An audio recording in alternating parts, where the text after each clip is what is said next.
ആദ്യമായി ഈ ശാസ്ത്രത്തെക്കുറിച്ചുള്ള വളരെ അക്കാദമിക്കായതും അതേസമയം തന്നെ ഗൗരവമേറിയതും അതേസമയം ഒപ്പം എല്ലാവർക്കും വായിച്ച് മനസ്സിലാക്കാവുന്നതുമായിട്ടുള്ളൊരു പുസ്തകം അതിനകത്ത് പ്രസിദ്ധീകരിക്കുക എന്നത് വളരെ ഒരു സാഹസം തന്നെയാണ് ഷിജു പറഞ്ഞത്. അത് ആ സാഹസത്തിന് മുതിരുന്നതിന് ഷിജുവിനെ അഭിനന്ദിക്കുകയും അത്തരം പുസ്തകം ഡിബേറ്റുകളെ സംഗ്രഹിച്ചുകൊണ്ട് ഒരു പുസ്തകം ഇറക്കുന്ന തയ്യാറായി നന്ദി രേഖപ്പെടുത്തുകയും ചെയ്യുന്നു.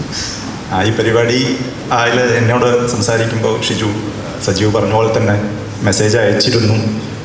പുസ്തകം പോളണ്ടാണ്, അതിനെക്കുറിച്ച് സംസാരിക്കേണ്ട, മറ്റു കാര്യങ്ങളെക്കുറിച്ച് സംസാരിച്ചാൽ മതി, ഇടതുപക്ഷവും ശാസ്ത്രവും എന്നുള്ള വിഷയത്തെക്കുറിച്ച് മാത്രം സംസാരിച്ചാൽ മതി എന്നുള്ളതാണ് പറഞ്ഞത്. അപ്പോൾ സുനിൽ പിള്ളയുടെ ഉണ്ടാവും എന്നുള്ള ധൈര്യത്തിലാണ്, മൂപ്പര് ഇടതുപക്ഷത്തെക്കുറിച്ച് പറഞ്ഞോളും എന്നുള്ള ധൈര്യത്തിലാണ് ഞാൻ വരുന്നത്. എന്തായാലും അക്കാദമിക്കായ കാര്യം സംസാരിക്കാനാണ് എന്നെ ചുമതലപ്പെടുത്തിയത്. പക്ഷേ അത് മുഴുവൻ പുസ്തകത്തിൽ പറഞ്ഞിട്ടുണ്ട്. ഇനിയിപ്പോൾ അതിൽ പറയാത്തൊന്നും പറയാനും പറ്റില്ല, പുസ്തകത്തെക്കുറിച്ച് പറയാനും പാടില്ല. അങ്ങനെയാകുമ്പോൾ ആകെ പ്രശ്നം. അതുകൊണ്ട് ഞാൻ രണ്ട് കാര്യം, എനിക്ക് പ്രധാനമായും ഊന്നേണ്ട രണ്ട് കാര്യം ഞാൻ പറയാം. ഒന്ന്, ഇടതുപക്ഷം എന്നുള്ളതുകൊണ്ട് എന്ത് ഉദ്ദേശിക്കുന്നു എന്ന് നമ്മൾ പറയണം. കാരണം ഇടതുപക്ഷം എന്നുള്ളൊരു വാക്ക് വളരെ ജനറിക്കായിട്ട് നമുക്ക് ഇതാവുന്നുണ്ട് ഇപ്പോൾ. അപ്പോൾ അതുകൊണ്ട് ഞാനെന്ത് ഉദ്ദേശിക്കുന്നു എന്നാണ് ഞാൻ പറയാൻ പോകുന്നത്. അതെല്ലാവരും അംഗീകരിക്കണമെന്നോ അതാണ് ഇടതുപക്ഷമെന്നോ എനിക്ക് അഭിപ്രായമില്ല. അതിൻ്റെ ഒരു പൊട്ടൻഷ്യലാണ് ഞാൻ പറയാൻ ഉദ്ദേശിക്കുന്നത്. അതായത് നിലനിൽക്കുന്ന അധികാരബന്ധങ്ങൾ, തുല്യതയ്ക്കും ജനാധിപത്യത്തിനും എതിരായ അധികാരബന്ധങ്ങളെ ചാലഞ്ച് ചെയ്യുന്നതിനും അതിനെ മാറ്റിമറിക്കണം എന്ന് വിചാരിക്കുകയും ചെയ്യുന്ന പക്ഷത്തിനെയാണ് ഇടതുപക്ഷം എന്നുള്ളതുകൊണ്ട് ഞാൻ വളരെ ജനറിക്കായിട്ടുള്ള, വളരെ ഏറ്റവും പൊതുവായിട്ട് പറയുകയാണെങ്കിൽ ഉദ്ദേശിക്കുന്നത്. എല്ലാവർക്കും അറിയാവുന്ന ഒരു കാര്യമാണത്. അതിനെ ക്ലിയറാക്കാൻ വേണ്ടി പറയുന്നു എന്ന് മാത്രം. അപ്പോൾ അങ്ങനെയാണെങ്കിൽ നിലവിലുള്ള അധികാരബന്ധങ്ങൾ എന്തൊക്കെയാണെന്നും അതിനെ എങ്ങനെ മാറ്റിമറിക്കാൻ കഴിയും, അതല്ലെങ്കിൽ പോസിബിലിറ്റീസ് എന്താണ്, അതിനുള്ള പ്രവർത്തനം എന്താണെന്ന് ആലോചിക്കുന്ന ആളുകളെയാണ് ഇടതുപക്ഷക്കാർ എന്ന് വിളിക്കേണ്ടത്. അപ്പോൾ കേരളത്തെ സംബന്ധിച്ചിടത്തോളം അങ്ങനെ ആരെങ്കിലും ഉണ്ടെന്ന് എനിക്ക് അത്ര വലിയ അഭിപ്രായമില്ല. ഇടതുപക്ഷം ഉണ്ട് എന്നുള്ള അഭിപ്രായം, ഈ രീതിയിലുള്ള ഇടതുപക്ഷം ഉണ്ട് എന്നുള്ള അഭിപ്രായം എനിക്കില്ല. ഷിജു വേറെ അഭിപ്രായങ്ങളാണ്. സജീവൊക്കെ പ്രതീക്ഷയൊക്കെ പറയുന്നുണ്ട് എവിടേക്കൊക്കെ. അത് ഒരു മര്യാദയ്ക്ക് പറഞ്ഞതാണോ എന്നറിയില്ല. എന്തായാലും ഇത്തരത്തിലുള്ള ഒരു അടിസ്ഥാനത്തിലാണ് ശാസ്ത്രത്തെ ഞാൻ സമീപിക്കാൻ, ശാസ്ത്രത്തെക്കുറിച്ചുള്ള ചിന്ത ഞാൻ നടത്താൻ പോകുന്നത്. അതിൻ്റെ അർത്ഥം ശാസ്ത്രത്തിനകത്ത് നിന്നുകൊണ്ട്, ശാസ്ത്രത്തെ മാത്രമായിക്കൊണ്ട് വിലയിരുത്താനാവില്ല എന്നുള്ള ഏറ്റവും ഫണ്ടമെൻ്റലായ ആർഗ്യുമെൻ്റ് ഈ പുസ്തകം മുന്നോട്ട് വയ്ക്കുന്നുണ്ട്. അതാണ് ഏറ്റവും പ്രധാനം. ശാസ്ത്രം ഒരു സാമൂഹിക പ്രക്രിയയാണ്. ആ സാമൂഹിക പ്രക്രിയ നമുക്ക് മനസ്സിലാകണമെങ്കിൽ, എന്താണ് ശാസ്ത്രം എന്ന വളരെ ഏറ്റവും ലളിതമായ ചോദ്യത്തിന് ഉത്തരം കിട്ടണമെങ്കിൽ, അതൊരു സാമൂഹിക പ്രക്രിയ എന്ന നിലയിൽ ഏതൊക്കെ തരം വസ്തുതകളെയും ആശയങ്ങളെയും പ്രതിഭാസങ്ങളെയും പ്രക്രിയകളെയും ഒന്നിച്ചു കൊണ്ടുവരുന്നുണ്ടോ, ആ സാധനങ്ങളെ മുഴുവൻ വിലയിരുത്തിക്കൊണ്ട് മാത്രമാണ് ശാസ്ത്രം എന്താണ് ചെയ്യുന്നത് എന്ന് നമുക്ക് മനസ്സിലാക്കാൻ സാധിക്കും. പക്ഷെ ഇതിന് തടസ്സമായി നിൽക്കുന്നത് എല്ലാവർക്കും ശാസ്ത്രം എന്താണ് എന്ന് അറിയാം എന്നുള്ളതാണ്. ആ അറിവ് എങ്ങനെ ഉണ്ടായി എന്നുള്ളത് കൂടി അപ്പം നമുക്ക് പരിശോധിക്കേണ്ടി വരും. എല്ലാവർക്കും അറിയാം ശാസ്ത്രം എന്താണെന്ന്. പക്ഷേ എന്താണ് ശാസ്ത്രം എന്നുള്ള ചോദ്യം ചോദിക്കുമ്പോഴാണ് ഈ പ്രശ്നം വരുന്നത്. ശാസ്ത്രജ്ഞന്മാർക്ക് പലർക്കും അറിയില്ല എന്നുള്ളതാണ് സജീവൻ തന്നെ പറയുന്നത്. ശാസ്ത്രം എന്താണെന്നൊരു ചോദ്യം ചോദിക്കുകയാണെങ്കിൽ അതിനെ വിശദീകരിക്കാൻ ശാസ്ത്രജ്ഞന്മാർ വരും. ഞാനിപ്പോൾ എൻ്റെ ഒരു പ്രവർത്തനത്തിൻ്റെ ഭാഗമായിട്ട് ബാംഗ്ലൂരിലുള്ള നാഷണൽ സെൻറ്റർ ഫോർ ബയോളജിക്കൽ സയൻസിലെ ജനിതക ശാസ്ത്രജ്ഞന്മാരുമായിട്ട് സംസാരിച്ചുകൊണ്ടിരിക്കുകയാണ്. ഒരു 10-20 പേരായിട്ട് ഞാൻ ആൾറെഡി സംസാരിച്ചു കഴിഞ്ഞു.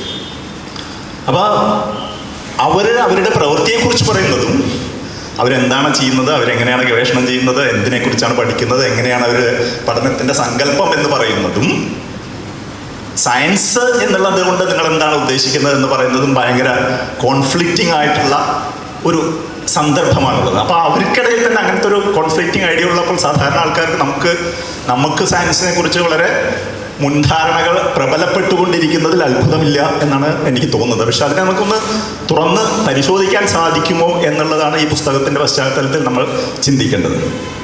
അത് പ്രധാനമായി നിലനിർത്തുന്നത് ചില ഇരട്ടകൾ ഉപയോഗിച്ചുകൊണ്ട്, ബൈനറികൾ ഉപയോഗിച്ചുകൊണ്ടാണ്. അത് മിക്കവാറും ആ ബൈനറികളൊക്കെ 19-ാം നൂറ്റാണ്ടിൽ രൂപപ്പെട്ടതാണ്. ഈ സയൻസിനെ കുറിച്ചുള്ള ഈ ധാരണകളുടെ ബൈനറികൾ രൂപപ്പെട്ടത് 19-ാം നൂറ്റാണ്ടിലാണ്.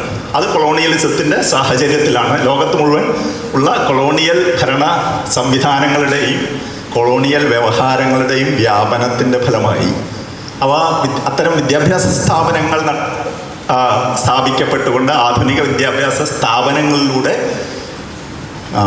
ജേണലുകളിലൂടെ, ഇതിലൂടെയൊക്കെ പ്രചരിച്ച പ്രത്യേകതരം ബൈനറികളെ ആസ്പദമാക്കി ഉണ്ടാക്കിയെടുത്ത ഒരു ശാസ്ത്രത്തെക്കുറിച്ചുള്ള ധാരണയാണ് ഇന്നും പ്രബലമായിരിക്കുന്നത്.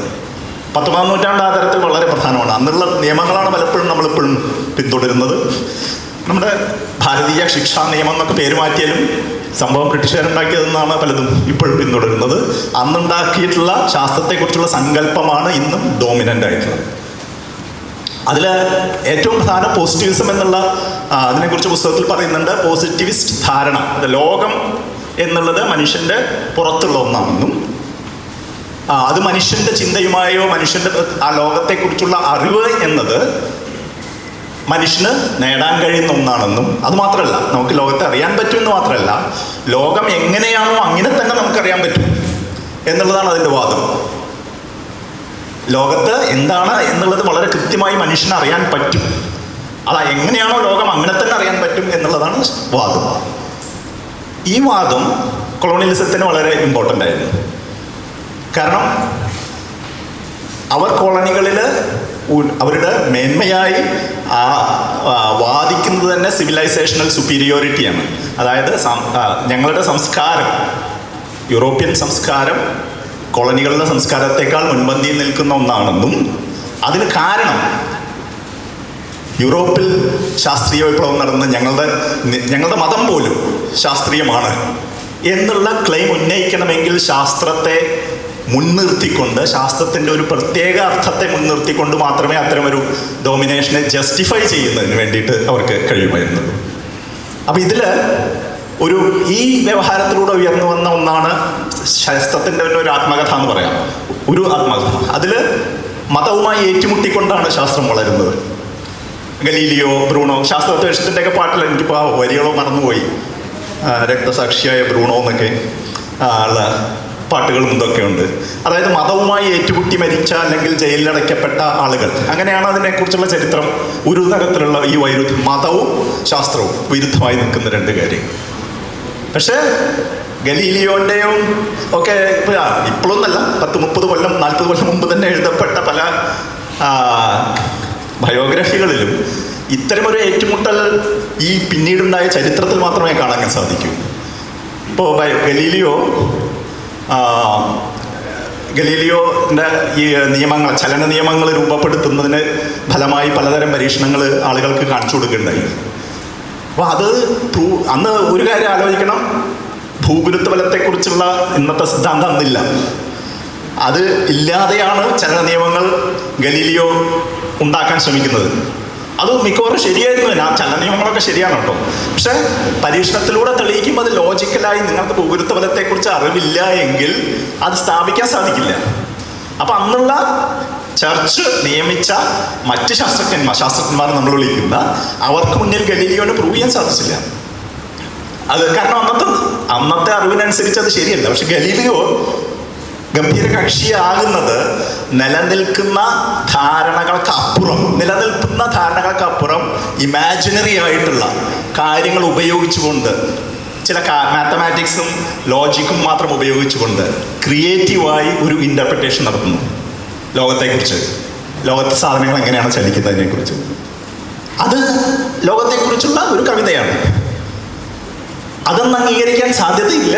അന്നത്തെ ചർച്ച് ഭയങ്കര സയൻറ്റിഫിക് ആയിരുന്നു എന്ന് വേണമെങ്കിൽ പറയാം. ഇന്നത്തെ യുക്തിവാദികളുടെ ലെവലിലുള്ള സയൻറ്റിഫിക് എന്നാണെങ്കിൽ ചർച്ച് വളരെ, അതായത് ഇന്നത്തെ പ്രകാരം ഇത് ശരിയാണ് എന്ന് പറയുന്നുണ്ടല്ലോ. സയൻസ് എപ്പോഴും തെറ്റായ കാര്യങ്ങളുടെ ഒരു ചരിത്രമാണ് എന്നാണ് അത് കേട്ടാൽ തോന്നുന്നത്. കാരണം എപ്പോഴും കാര്യങ്ങൾ തെറ്റാണെന്ന് തെളിയിച്ചുകൊണ്ടിരിക്കുകയാണ്.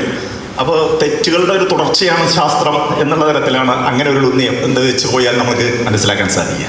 ഞാൻ പറഞ്ഞു തന്നത് ഗലീലിയോവിൻ്റെ കാലഘട്ടത്തിൽ നോക്കിയാലും ശരി, ബ്രൂണോൻ്റെ ചരിത്രം നോക്കിയാലും ശരി, ബ്രൂണോ ഒരു ഇതുപോലെ ഫിസിസിസ്റ്റ് എന്ന് ഇന്നത്തെ വിളിക്കാവുന്ന അല്ലെങ്കിൽ അങ്ങനത്തെ ശാസ്ത്രജ്ഞനായിരുന്നു. അദ്ദേഹം മരിച്ചുപോയത് പ്രൊട്ടസ്റ്റന്റ് കാത്തലിക് രാജ്യങ്ങൾ പ്രൊട്ടസ്റ്റന്റായും കാത്തലിക്കായും യുദ്ധം ചെയ്തുകൊണ്ടിരിക്കുകയായിരുന്നു യൂറോപ്പിൽ. ഇറ്റലി, ഫ്രാൻസ്, ഇംഗ്ലണ്ട്, ഇതിലൊക്കെ പല പല രാജാക്കന്മാർ ആ സമയത്ത് കൂറുമാറിയും ചിലപ്പോൾ പ്രൊട്ടസ്റ്റന്റായി ചിലപ്പോൾ കാത്തലിക്കായി ഇയാൾ ഇതിൽ കൂടെ സഞ്ചരിച്ചുകൊണ്ടിരിക്കുകയായിരുന്നു. അദ്ദേഹം ഇറ്റലിയിലായിരുന്നു. ഇറ്റലിയിൽ നിന്ന് പിന്നെ ഫ്രാൻസിൻ്റെ ഇതിലേക്ക് പോയി, അവിടുന്ന് ഇംഗ്ലണ്ടിൽ പോയി, തിരിച്ച് ഇറ്റലിയിലേക്ക് വന്നു. ഇങ്ങനെ സഞ്ചരിക്കുന്നവരിടയിൽ ഒരു രാജാവ് ഇയാൾ പ്രൊട്ടസ്റ്റന്റുകാരനാണോ അല്ലെങ്കിൽ ഇതാണോ എന്ന് തെളിയിക്കാനുള്ള വിചാരണക്കിടയിലാണ് ബ്രൂണോ കൊല്ലപ്പെട്ടത്. അത് വേറൊരു കാര്യം. നമുക്ക് പിന്നെ അല്ല, ഞാൻ പറഞ്ഞത് ശാസ്ത്രജ്ഞന്മാർ കൊല്ലപ്പെട്ടിട്ടില്ല എന്നൊന്നും അങ്ങനത്തെ അല്ല കേട്ടോ, അതല്ല എൻ്റെ കാര്യം.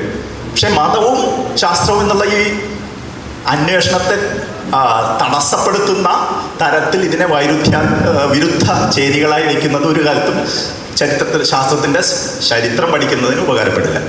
രണ്ടാമത്തെ കാര്യം നോക്കിയാൽ അതിൽ മധ്യകാലം. ഇവിടെ ഗവേഷണ യൂറോപ്പിനെ സംബന്ധിച്ചോളം ഇരുണ്ട കാലമാണെന്നുള്ളത് പറയുന്നത്. പക്ഷെ അത് അന്വേഷണങ്ങളെ സംബന്ധിച്ചിടത്തോളം അത് ഇരുണ്ട കാലമല്ല. അറബ് പേർഷ്യൻ രാജ്യങ്ങളിൽ ഏറ്റവും അധികം കാര്യങ്ങൾ ചർച്ച നടക്കുന്ന ഒരു സമയമാണ് 6-ാം നൂറ്റാണ്ടിന് ശേഷമുള്ള ഈ മിഡിൽ ഈസ്റ്റേൺ രാജ്യങ്ങൾ, പേർഷ്യ, അതല്ലെങ്കിൽ നമ്മളുടെ ഇന്നത്തെ മധ്യധരനാഴിക്ക് ചുറ്റും രണ്ടു പുറത്തുള്ള യൂറോപ്പിൻ്റെയും ആഫ്രിക്കയുടെയും സ്ഥലങ്ങൾ, മൊറോക്കോ പോലുള്ള സ്ഥലങ്ങളിലൊക്കെ തന്നെ വളരെ സീരിയസ് ആയ ശാസ്ത്രമെന്ന് നമ്മൾ വിളിക്കുന്ന കാര്യത്തെക്കുറിച്ചുള്ള ചർച്ചകളും കണ്ടുപിടുത്തങ്ങളും സാമൂഹ്യമായ അറിവുൽപാദനങ്ങളും നടന്നുകൊണ്ടിരിക്കുന്നതാണ്. ആകാശ നിരീക്ഷണത്തെക്കുറിച്ചുള്ള പല ഇൻസ്ട്രുമെൻസും, വാനനിരീക്ഷണത്തിലുള്ള പല ഇൻസ്ട്രുമെൻസും ഡെവലപ്പ് ചെയ്യുന്നത് അവിടെയാണ്. ആൾജിബ്ര ഡെവലപ്പ് ചെയ്യുന്നത് അവിടെയാണ്. സ്ത്രീകൾ ഇതിൽ വളരെ സജീവമായി പങ്കെടുത്തിരുന്നു എന്നുള്ള കാര്യം കൂടി അറിയണം. മുസ്ലിം ഡോമിനേറ്റഡ് മുസ്ലിം ഭരണം ഉണ്ടായിരുന്ന സ്ഥലങ്ങളാണ്. അവിടെ ഇവരൊക്കെ പലപ്പോഴും നമ്മൾ നോക്കിക്കഴിഞ്ഞാൽ പുതിയതിലേക്ക് മൂവ് ചെയ്യുന്നത് മതത്തെ ചോദ്യം ചെയ്തുകൊണ്ടല്ല, സ്റ്റേറ്റിൻ്റെ അധികാരം ഉപയോഗിച്ച് സ്റ്റേറ്റ് തീരുമാനിക്കുന്ന ചില ആശയങ്ങളുണ്ട്.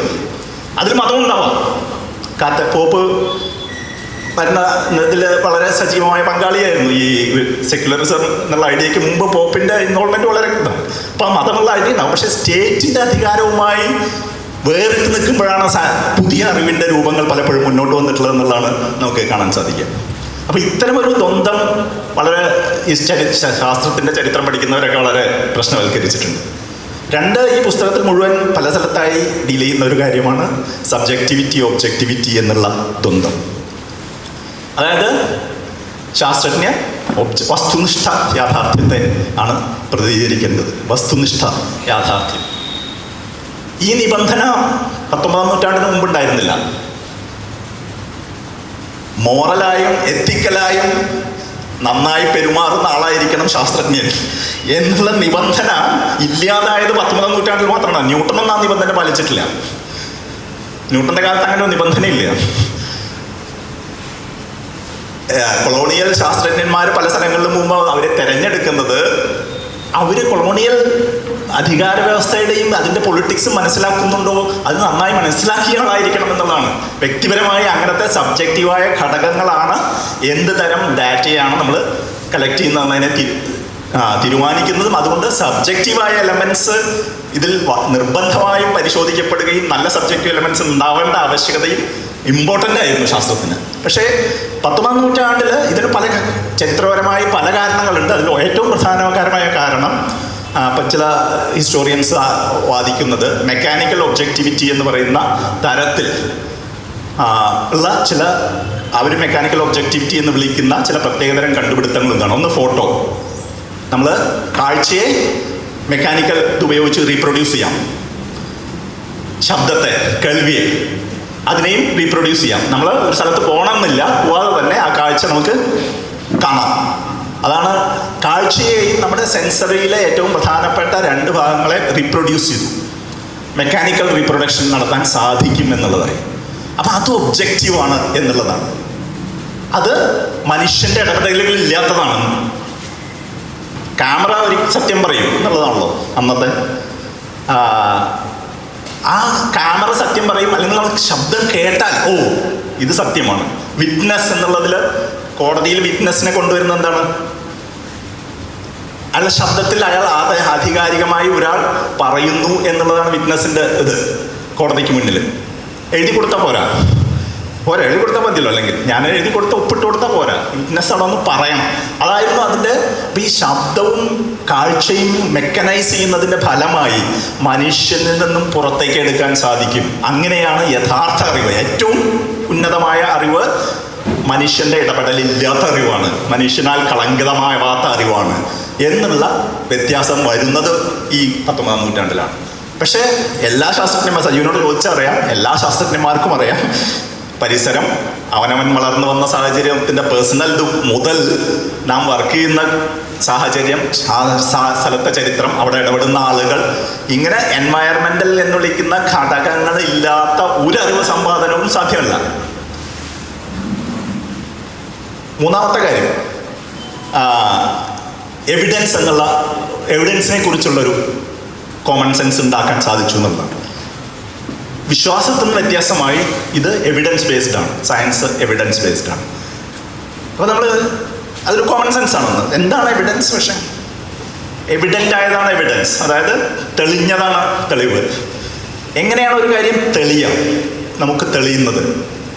അത് സത്യമായതുകൊണ്ടല്ല. ഒരു കാര്യം തെളിയുന്നത് സത്യമാണ് എന്നുള്ളത് കൊണ്ടല്ല. നമ്മൾ അതിൽ വിശ്വാസത്തിൻ്റെ പങ്ക് വളരെ പ്രധാനമാണ്. ആരാണ് പറയുന്നത്? ഇപ്പോൾ എന്താണ് അവരുടെ പേര്? ചന്ദ പ്രസ്കോട്ട് വിൻസ്റ്റീൻ എന്ന് പറയുന്ന ഒരു ശാസ്ത്രജ്ഞയുണ്ട്. ഒരു ബ്ലാക്ക് ഫെമിനിസ്റ്റ് ക്യൂർ ആസ്ട്രോണമറാണ്. അവർ നാസയിൽ, ടെക്സാസിലെ യൂണിവേഴ്സിറ്റി ഓഫ് ടെക്സാസിൽ പഠിച്ച് അവിടെ നാസയിൽ വർക്ക് ചെയ്യുകയാണ്. അവരൊരു പുസ്തകം വന്നിട്ടുണ്ട്. ആ പുസ്തകത്തിൽ, ഒരു ചെറിയ പുസ്തകം, അതിൽ അവർ പറയുന്നുണ്ട്, ഇപ്പോൾ അവർ ടെലിസ്കോപ്പിക് ഒബ്സർവേഷൻസിൻ്റെ അനാലിസിസിലാണ് അവരുടെ സ്പെഷ്യലൈസേഷൻ. അപ്പം എന്താണ് അവർ കാണുന്നത്? ഈ ശാസ്ത്രജ്ഞർ കാണുന്നത് എന്താണ്? പ്രപഞ്ചത്തിൻ്റെ പല ഭാഗങ്ങളിൽ നിന്നുള്ള സ്പന്ദനങ്ങൾ ആണ് കാണുന്നത്. അത് കാണുന്നത് കമ്പ്യൂട്ടർ സ്ക്രീനിലെ ചില മിന്നലുകളായും അക്കങ്ങളായും ട്രാൻസ്ലേറ്റ് ചെയ്യപ്പെട്ട കോഡുകളായാണ് അവർ കാണുന്നത്. അല്ലാതെ ഇത് നേരിട്ട് കാണുന്നല്ല, അവിടെ നടക്കുന്നത് കാണുന്നതല്ല. ബ്ലാക്ക് ഹോളിനെ പറ്റിയോ അല്ല എന്തിനെ പറ്റിയായാലും ഉള്ള പഠനങ്ങൾ നടക്കുന്നത്. അപ്പം ഇതെന്താണ് എന്നുള്ള ഇൻ്റർപ്രിട്ടേഷനിൽ ആരുടെ ഇൻ്റർപ്രിട്ടേഷനാണ് വിശ്വസിക്കപ്പെടുക എന്നുള്ളതാണ് ചോദ്യം. അതിൽ റേസ്, പവർ പൊസിഷൻ, പ്രോജക്റ്റിന് പൈസ കൊണ്ടുവരാനുള്ള ആളുടെ കഴിവ്, ഇത്രയുമൊക്കെ ഉണ്ടെങ്കിലാണ് അയാൾ പറയുന്നത് തെളിവായി മാറുള്ളൂ. രണ്ട് വിരുദ്ധ അഭിപ്രായം ശാസ്ത്രത്തിലുണ്ടായി എന്ന് വിചാരിക്കുക. ലൈറ്റ് വേവ് ആണോ പാർട്ടിക്കിളാണോ? ഇത് ഒരു കാലത്ത് പ്രചാരം നേടുന്നത് അന്നുള്ള തെളിവ് വെച്ച് ലൈറ്റ് വേവ് ആണെന്ന് വിചാരിച്ചു എന്നുള്ളതല്ല. ലൈറ്റ് വേവ് ആണെന്ന് വാദിക്കുന്ന ആൾക്കുടെ പ്രൊപ്പഗാൻഡയ്ക്ക് എത്ര സോഷ്യൽ പവറുണ്ട്, സാമൂഹ്യ അധികാരമുണ്ട്, അയാൾക്ക് അതിനെ എങ്ങനെ കൊണ്ടുവരാൻ സാധിക്കും? ഒരു ശാസ്ത്രജ്ഞൻ്റെ ജോലി അതാണ്. ഞാൻ ഉദ്ദേശിക്കുന്ന വാദത്തിന് ഉപരി അതിനെ കൂടുതൽ തെളിവാക്കുക എന്ന് പറഞ്ഞാൽ അത് കൂടുതൽ ആളുകൾ അതിനെ സപ്പോർട്ട് ചെയ്യിക്കുക, അതിനെ ഫണ്ട് ചെയ്യുന്നവർ സപ്പോർട്ട് ചെയ്യിക്കുക, കൂടെ നിൽക്കുന്നവർ സപ്പോർട്ട് ചെയ്യിക്കുക. അങ്ങനത്തെ ഒരു പ്രൊപ്പഗാൻഡയാണ് സയൻസ്. ആ പ്രൊപ്പഗാൻഡ തെറ്റായൊരു കാര്യമായിട്ട്, പ്രൊപ്പഗാൻഡ നെഗറ്റീവ് അർത്ഥത്തിൽ എടുക്കേണ്ട കാര്യമില്ല. അപ്പോൾ തെളിവ് എന്നുള്ളത് സത്യത്തെ ഒരു മാജിക് ഉപയോഗിച്ച് തുറന്നു കാണിക്കുന്ന ഒരു പ്രക്രിയ അല്ല. അതല്ല ശാസ്ത്രം. നേരെ മറിച്ച് പ്രകൃതിയുമായും സമൂഹവുമായും ഒരേ സമയം ഇതിൻ്റെ വ്യത്യാസമുണ്ട്. മാർക്സിസത്തിലെ പ്രധാനപ്പെട്ട ചർച്ചകളിൽ ഈ പ്രകൃതിയും മനുഷ്യനും തമ്മിലുള്ള ബന്ധം, അതിൻ്റെ വൈരുദ്ധ്യാത്മകത, അതൊക്കെയാണ്. അതിലേക്ക് നമുക്കിപ്പോൾ പോകേണ്ട കാര്യമില്ല. പക്ഷേ തെളിവ് എന്നുള്ളത് ഈ ഇടപെടലുകളിലും സാമൂഹ്യമായി നമ്മൾ നിർമ്മിച്ചെടുക്കുന്ന ഒരു കാര്യമാണ് തെളിവ്. ആ തെളിവിൻ്റെ അടിസ്ഥാനത്തിലുള്ള റാഷണലായ, ലോജിക്കലായ പല ആർഗ്യുമെൻസിനെയും ബേസ് ചെയ്തിട്ടാണ് നമ്മൾ ശാസ്ത്രീയമായ സ്റ്റേറ്റ്മെൻറ്റ്സ് തയ്യാറാക്കുന്നത്. അതുകൊണ്ട് തന്നെ വസ്തുനിഷ്ഠത എന്നുള്ള കാര്യത്തിൽ, തെളിവിൻ്റെ കാര്യത്തിൽ ഒരു വസ്തുനിഷ്ഠതയും ഈ പറഞ്ഞ തരത്തിലുള്ള മനുഷ്യനിൽ നിന്നും വേർപെട്ട് നിൽക്കുന്ന ഒരു സത്യവും ആ തരത്തിൽ നമുക്ക് ഉൽപ്പാദിപ്പിക്കാൻ സാധിക്കില്ല എന്നുള്ളത് വളരെ ഇമ്പോർട്ടൻ്റ് ആയ കാര്യമാണ്. ഈ കാര്യം പരിഷത്തിൻ്റെ ആദ്യകാലത്തിലൊക്കെ ഈ സാമൂഹ്യ നിർമ്മിതിയെക്കുറിച്ചൊക്കെ അവർ പറഞ്ഞിട്ടുള്ള പലപ്പോഴൊക്കെ ഇതിലേക്കുള്ള ടെൻഡൻസി ഉണ്ടായിരുന്നു ശാസ്ത്ര പരിഷത്തിൻ്റെ ഇതിലൊക്കെ. പക്ഷേ ഈ പറഞ്ഞ മാതിരി മറ്റെല്ലാ ചർച്ചകളും പോലെ തന്നെ ശാസ്ത്രത്തിൻ്റെ ചർച്ചകളും ഇന്ന് 1950 മുട്ടി നിൽക്കുകയാണെന്നുള്ളതാണ് എനിക്ക് തോന്നുന്നത്. അതിപ്പോൾ സാഹിത്യത്തെക്കുറിച്ചുള്ള ചർച്ചയായാലും ശരി, ആശാൻ വൈലോപ്പള്ളി വരെ ചർച്ച ചെയ്യാം മാക്സിമം, അൻവറിനൊന്നും കൂട്ടില്ല അല്ലേ. കവിത ചർച്ച ചെയ്യണമെങ്കിൽ അല്ലെങ്കിൽ സാമൂഹ്യ പ്രശ്നത്തെ പറ്റി പറയണമെങ്കിൽ ഈ കവിത ഇപ്പോഴത്തെ കവിത ഒന്നും കോട്ട് ചെയ്യാൻ പറ്റില്ല നമുക്ക്. അതുപോലെ തന്നെ നമുക്ക് ചർച്ച, സയൻസിനെ കുറിച്ചുള്ള ചർച്ച 50കളിൽ ഇവിടെ ലോകത്തും എല്ലായിടത്തും ഇന്ത്യയിലും ഒക്കെ ചർച്ച ചെയ്തിരുന്ന, ഇപ്പോൾ കൊസാംബിയെ പോലുള്ളവരുടെ പുസ്തകങ്ങൾ വായിക്കുമ്പോൾ അന്ന് ലോകത്ത് നടക്കുന്ന ചരിത്രത്തെക്കുറിച്ചും ചരിത്രത്തിലെ തെളിവിനെക്കുറിച്ചും അതെങ്ങനെ വ്യാഖ്യാനിക്കണമെന്നതിനെക്കുറിച്ചും ഒക്കെയുള്ള വളരെ അപ് ടു ഡേറ്റ് ആയിട്ടുള്ള ആർഗ്യുമെന്റ്സ് മുന്നോട്ട് വെച്ചുകൊണ്ടാണ് അവരൊക്കെ അന്ന് മുന്നോട്ട് പോകുന്നത്. പക്ഷെ നമ്മളതിൽ വളരെ ഇപ്പോഴും സ്റ്റക്കായി നിൽക്കുകയാണ്. ഈ പോസിറ്റിവിസ്റ്റ് അണ്ടർസ്റ്റാൻഡിങ്ങിൽ സ്റ്റക്കായി നിന്നുകൊണ്ടാണ് നമ്മൾ ഇവിടെ ഇതാകുന്നത്. അത് എന്ന് പറയുന്നത് കൊളോണിയൽ, ഇന്നത്തെ ഇതിൽ പറയുകയാണെങ്കിൽ സാമ്രാജ്യത്വ മുതലാളിത്ത അധികാര ബന്ധങ്ങളെ അരക്കിട്ടുറപ്പിക്കുന്നതിന് സഹായകരമായ രീതിയിലാണ് ഈ വാദങ്ങളൊക്കെ തന്നെ മുന്നോട്ട് പോകുന്നത്. എനിക്കൊരു ഇതിൽ ഒരു പ്രധാന ഒരു പോയിന്റ് കൂടി പറഞ്ഞുകൊണ്ട് ഞാൻ അവസാനിപ്പിക്കാം. അതായത് എക്സ്റ്റേണലിസ്റ്റ്, ഇന്റേണലിസ്റ്റ് വാദങ്ങളുണ്ട് സയൻസിന്. ഇപ്പോൾ പരിഷത്തൊക്കെ ഉന്നയിക്കുക വരുന്നത് ശാസ്ത്രം സാമൂഹ്യ വിപ്ലവത്തിനെന്ന് പറയുമ്പോൾ ശാസ്ത്രം സ്വന്തം ഒരു സാധനം, സാമൂഹ്യ വിപ്ലവം വേറൊന്ന്, ഇത് നമ്മൾ ഉപയോഗിക്കുന്നു ഇതിന് എന്നുള്ളതാണ്. പക്ഷേ ഷിജു ഈ പുസ്തകത്തിൽ ചൂണ്ടിക്കാണിക്കുന്നത് പോലെ ശാസ്ത്രം എന്നുള്ളത് തന്നെ ഒരു സാമൂഹ്യ പ്രക്രിയയാണെന്നിരിക്കെ അതിൽ ഇടപെടുന്ന ഘടകങ്ങളെ നമുക്ക് അതിന് പുറത്തുള്ളൊരു സംഗതിയായിട്ട് പുറമേ നിന്നുള്ള ഇടപെടൽ, അതായത് ഇപ്പോൾ മതം ശാസ്ത്രത്തിൽ ഇടപെടുന്നു എന്നിട്ട് അതിനെ തെറ്റിദ്ധരിപ്പിക്കുന്നു, ജാതി ശാസ്ത്രത്തിൽ ഇടപെടുന്നു എന്നുള്ള തരത്തിലല്ല. ജാതിയൊക്കെ ശാസ്ത്രത്തിൻ്റെ ഭാഗമാണ്. കാരണം മനുഷ്യർ അതിൻ്റെ ഭാഗമാണ്. മനുഷ്യൻ്റെ മനുഷ്യൻ ഉണ്ടാക്കുന്നതാണ് ഈ അറിവ്. അതിൽ മനുഷ്യനുള്ളിടത്തോളം കാലം അവനിലുള്ള വേർതിരിവുകളൊക്കെ ഇതിൻ്റെ ഭാഗമാണ്. അപ്പം അതൊരു ഇൻറ്റേർണൽ ഘടകമായിട്ട് തന്നെ നമുക്ക് സമൂഹത്തെ കാണണം എന്നുള്ള തരം ഷിജു കൺസ്ട്രക്റ്റിവിസം എന്ന തരത്തിൽ സൂചിപ്പിക്കുന്ന വാദം ആണ് ഇടതുപക്ഷവാദം എന്നുള്ളതാണ് എന്നെ സംബന്ധിച്ച് എനിക്ക് പറയാനുള്ളത്. കാരണം മുതലാളിത്തവും സയൻസും തമ്മിലുള്ള ബന്ധത്തെക്കുറിച്ച് നമ്മളിപ്പോൾ കൂടുതൽ പറയേണ്ടതില്ല. പക്ഷേ ഏറ്റവും വലിയ ഒരു കാര്യം ഓർമ്മിക്കേണ്ടത്, നേരത്തെ ഷിജു പറഞ്ഞ റഷ്യൻ ശാസ്ത്രജ്ഞരൊക്കെ ഉണ്ട്. അല്ല, 1931 ബ്രിട്ടനിൽ വെച്ച് നടന്ന കോൺഫറൻസിന് പോയ ശാസ്ത്രജ്ഞന്മാർ അവർ വാദിച്ചിരുന്നത് ന്യൂട്ടൺ ഒരു മുതലാളിത്ത ആശയത്തിൻ്റെ എന്താ പറയുക ഒരു പ്രതിഫലനമാണ് ന്യൂട്ടൻ്റെ സിദ്ധാന്തങ്ങൾ എന്നാണ്. ന്യൂട്ടൻ്റെ ശാസ്ത്രീയ സിദ്ധാന്തങ്ങൾ മുതലാളിത്ത ആശയത്തിൻ്റെ പ്രതിഫലനമാണ് എന്നുള്ളതാണ് വാദിച്ചിരുന്നത്. പക്ഷേ നിർഭാഗ്യവശാൽ അവരിതാണ് ഈ ജഡി ബർണാലൊക്കെ അതിൽ നിന്നാണ് പിന്നെ ഈ സോഷ്യലിസത്തെ കുറിച്ചുള്ള ഈ ബ്രിട്ടീഷ് ലെഫ്റ്റ് ആളുകളൊക്കെ ഈ റഷ്യൻ പ്രതിനിധികൾ ഉന്നയിച്ച, അത് പുസ്തകമായി വന്നിട്ടുണ്ടെന്ന് തോന്നുന്നു, അതിലത്തെ പേപ്പറുകളൊക്കെ കൂടി ഒരു പുസ്തകമായി വന്നിട്ടുണ്ട്. അവരുന്നയിച്ച വാദങ്ങൾ ആണ് പിന്നെ ഈ ബ്രിട്ടീഷ് സോഷ്യലിസ്റ്റ് ട്രഡീഷൻ ഏറ്റെടുക്കുന്നതും നമ്മളെ പരിഷത്ത് പോലുള്ള സംഘടനകൾക്ക് പ്രചോദനമാകുന്നതൊക്കെ. പക്ഷെ ഈ ശാസ്ത്രജ്ഞർക്ക് എന്ത് സംഭവിച്ചു? അവർ തിരിച്ചു വന്നിട്ട് തുടർന്ന് നടത്തുന്ന ഗവേഷണങ്ങളിൽ ഐൻസ്റ്റൈൻ ഉദാഹരണത്തിന് ആപേക്ഷികതാവാദത്തെക്കുറിച്ചും ഇതുപോലെ സീരിയസ് ആയി നമ്മൾ പഠിക്കേണ്ടതുണ്ട് എന്നുള്ളതാണ് അവരുടെ വാദം. പക്ഷെ സ്റ്റാലിൻ്റെ നിലപാട് എന്താണെങ്കിൽ ആപേക്ഷികതാവാദം ആശയവാദമാണ്. ഐൻസ്റ്റീൻ്റെ ആപേക്ഷികതാവാദം ആശയവാദമാണ്. ന്യൂട്ടൻ്റെ ലോകമാണ് ശരി. സ്റ്റാലിനെ എതിർത്താൽ പിന്നെ എന്ത് സംഭവിക്കും നമുക്കറിയാം. ഈ 5 ശാസ്ത്രജ്ഞരും പങ്കെടുത്ത 5 പേരും കൊല്ലപ്പെട്ടു. അത് വേറൊരു ചരിത്രം. പക്ഷെ ഞാൻ പറയുന്നത് ന്യൂട്ടോണിയൻ ലോകത്തെ കെട്ടിപ്പിടിച്ച് നിൽക്കുന്ന തരത്തിലാണ് ഇന്നും ചർച്ചകൾ പോകുന്നത്. ശാസ്ത്രജ്ഞന്മാരൊക്കെ ഒന്ന് മുന്നോട്ട് പോയി. അതിൽ പ്രവർത്തിക്കുന്ന ആളുകൾക്ക് അതിൻ്റെ പ്രതിസന്ധിയെക്കുറിച്ച് വളരെ സജീവമായതുണ്ട്. പറഞ്ഞ കാര്യം വളരെ ഇമ്പോർട്ടൻ്റ് ആണ്. യുക്തിവാദികൾക്കും സയൻറ്റിസത്തിൽ വിശ്വസിക്കുന്ന ആളുകൾക്കുമേ ഉറപ്പുള്ളൂ. ശാസ്ത്രജ്ഞരെ എപ്പോഴും പ്രോബബിലിറ്റിയാണ് നോക്കുന്നത്. പിന്നെ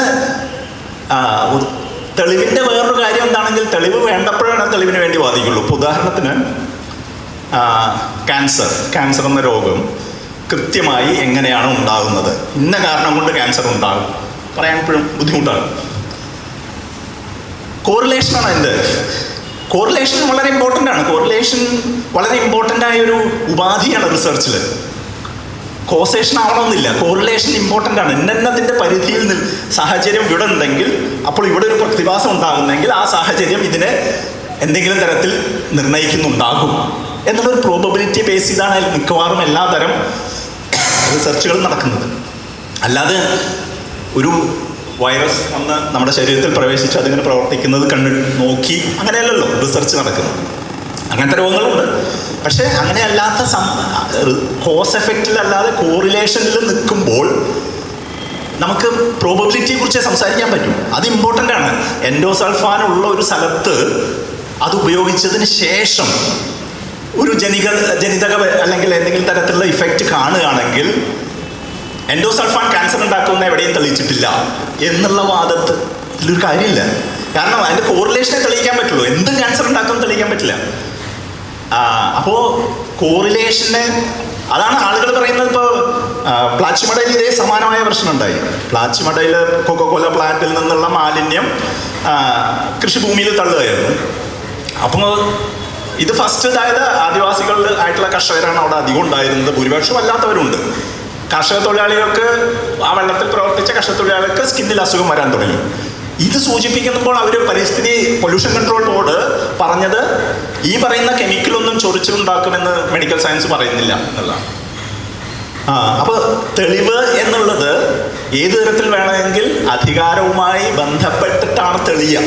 നിങ്ങൾക്ക് തെളിയണമെങ്കിൽ അധികാരം വേണം. യൂണിവേഴ്സൽ ആക്കണമെങ്കിൽ ഒരു കാര്യം യൂണിവേഴ്സൽ ആക്കണമെങ്കിൽ നിങ്ങൾക്ക് യൂണിവേഴ്സലായ അധികാരം വേണം. സയൻസ് യൂണിവേഴ്സൽ ആകുന്നത് കൊളോണിയലിസത്തിന് യൂണിവേഴ്സലായ അധികാരവും യൂണിവേഴ്സലായ ഇൻസ്റ്റിറ്റ്യൂഷൻസ് സ്ഥാപിക്കാനുള്ള സൗകര്യവും ഇൻസ്റ്റിറ്റ്യൂഷൻസിലൂടെ പുതിയ തരം വിദ്യാഭ്യാസ സമ്പ്രദായവും അറിവും പഠിപ്പിക്കാനുമുള്ള കാര്യങ്ങൾ സാഹചര്യം ഉണ്ടായിരുന്നു. യൂണിവേഴ്സലായ പവർ ഉള്ളത് കൊണ്ടാണ് യൂണിവേഴ്സലായ നോളജ് ഉണ്ടാകുന്നത്. അപ്പോൾ ഈ അധികാരവുമായുള്ള ബന്ധത്തെ നമുക്ക് തുറന്നു കാണിക്കുന്നതിനും ശാസ്ത്രത്തെ അതുവഴി പുതിയ തരം അറിവ് നിർമ്മാണ പ്രക്രിയയിലേക്ക് മാറ്റുന്നതും പ്രധാനമാണ്. ഞാൻ ഷിജു ജനകീയ ശാസ്ത്രം എന്ന് പറയുമ്പോൾ ഞാൻ വിചാരിക്കും ശാസ്ത്രം എന്നുള്ള വാക്കിന് പകരം നമ്മുടെ ജനകീയ അറിവുകൾ എന്നുള്ള ഇതിലേക്ക് മൂവ് ചെയ്യേണ്ട കാലമായിരിക്കുന്നു. കാരണം ശാസ്ത്രത്തിൽ നിന്ന് വളരെ റിജിഡായൊരു അർത്ഥം, അതിൻ്റെ ഭാരമുണ്ട്. ആ ഭാരത്തിൽ മുന്നോട്ട് പോകേണ്ടത് ശാസ്ത്രജ്ഞന്മാർക്ക് തന്നെ അത്യാവശ്യമാണെന്നാണ് എനിക്ക് തോന്നുന്നത്. പിന്നെ ശാസ്ത്രമാണ് എല്ലാം ശാസ്ത്രീയമാണ് എന്ന് തെളിയിക്കാനുള്ള ശ്രമങ്ങൾ നടക്കുന്നുണ്ട്. അതിന് കാരണം ശാസ്ത്രമാണ് അധികാരമുള്ളത്. സ്റ്റേറ്റിൻ്റെ ഭാഷ ശാസ്ത്രമാണ്. അതുകൊണ്ടാണ് ചാണകത്തിൽ പ്ലൂട്ടോണിയം ഉണ്ടോ അല്ലെങ്കിൽ എന്താ അങ്ങനത്തെയൊക്കെ കാര്യങ്ങൾ ശാസ്ത്രീയമാണോ, ആയുർവേദം ശാസ്ത്രീയമാണോ, ഹോമിയോപ്പതി ശാസ്ത്രീയമാണോ എന്ന് തുടങ്ങിയ ചോദ്യങ്ങൾ വരുന്നതിൽ നിന്ന് നമുക്ക് മനസ്സിലാക്കാം ശാസ്ത്രമാണ് സ്റ്റേറ്റിൻ്റെ ഭാഷ. അങ്ങനത്തെ ഒരു സ്റ്റേറ്റിൻ്റെ ഭാഷയെ ജനകീയ ഭാഷയാക്കി മാറ്റുന്നതിന് ശാസ്ത്രത്തിൻ്റെ പ്രവർത്തനങ്ങളെ മനസ്സിലാക്കുന്നതിനുള്ള ഉപാധികൾ നമുക്ക് വേണം. അതിന് എനിക്ക് ഏറ്റവും പറ്റിയ ഒരു ഉപാധിയാണ് ഈ പുസ്തകമെന്ന് പറഞ്ഞുകൊണ്ട് ഞാൻ എൻ്റെ വാക്കുകൾ അവസാനിപ്പിക്കുന്നു.